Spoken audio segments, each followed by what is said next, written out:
All right. Hey again. Happy Friday. Scott Smith coming to you from the Smith team at Keller Williams, talking again about downsizing. So, one of the conversations we have with every single seller, no matter what stage of life they're in, is what do they do with their stuff?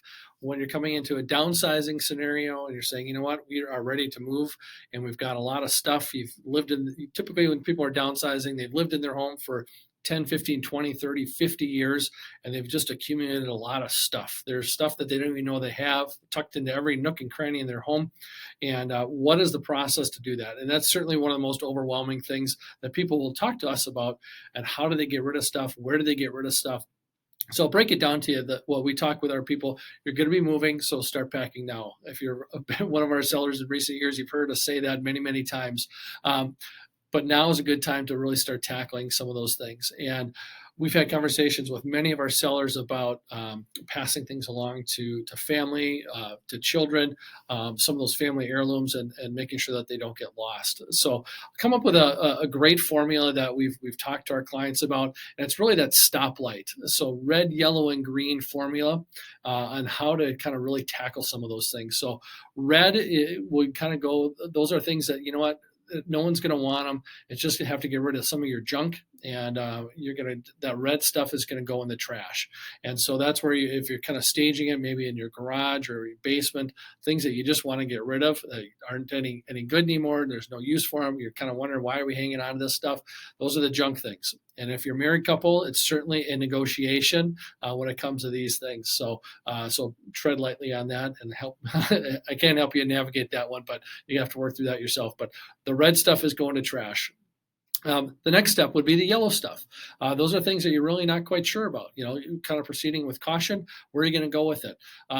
Is there some family heirlooms that need to go that need to be passed down from one generation to the next? Is it something that's larger, piece of furniture? A lot of those big china hutches. When kids get married these days, kind of dating myself, but what do they do with the china set? Many kids aren't registering for china anymore. Some of the fancy vases and stemware and all that kind of stuff, it's just not a priority to them. So they really don't need that big china hutch, fancy dining room furniture. So maybe it's just not a fit for them. But there are some of those family heirlooms that they really would appreciate. So having a conversation with family members and giving it to them now, see if they would like it now rather than waiting until you say, well, when I die, you're going to have this. Give it to them now. That's one of the best pieces of advice we've gotten from many of our sellers. The next thing in the yellow would be to donate it. If you can't find any takers within the family, there's some good donation services from the vets to Salvation Army to Goodwill. Many of those different causes. Bridging is a great resource. There's people that maybe are less fortunate than you that would certainly appreciate a hand up to get some of those items that maybe you don't need anymore.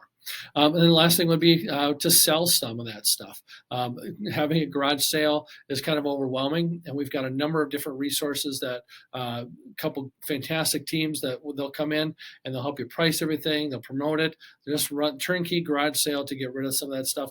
And oftentimes, whatever proceeds you make from that will help pay for a move rather than throwing some of those things in the trash. You'd be surprised at what kind of value you can get from some of those little things. And the last thing is the green stuff. So red, yellow, and green. Those green things are the things that you definitely would be keeping with you on your next move. So if you're downsizing from a single-family home or a townhome to a condo or an apartment, what are some of those things that you're going to be using every day that you'd like to keep and take along with you? And a lot of times, if you're moving from a 4 or 5 bedroom house, you only need 1 or 2 bedroom sets because you're only going to have 2 bedrooms. Maybe you don't need all the fancy dining room furniture, all the extra tables and lamps and storage things. You're not going to need, if you're moving from a single family home, you're not going to need snow blowers and lawn mowers. So how can you find someplace for those to go? So what things are you going to need to keep? So a great system with that is that stoplight, red, yellow, and green. Hopefully that helps. And we'll talk to you next week talking about number 3 on the downsizing dilemma. Talk to you later.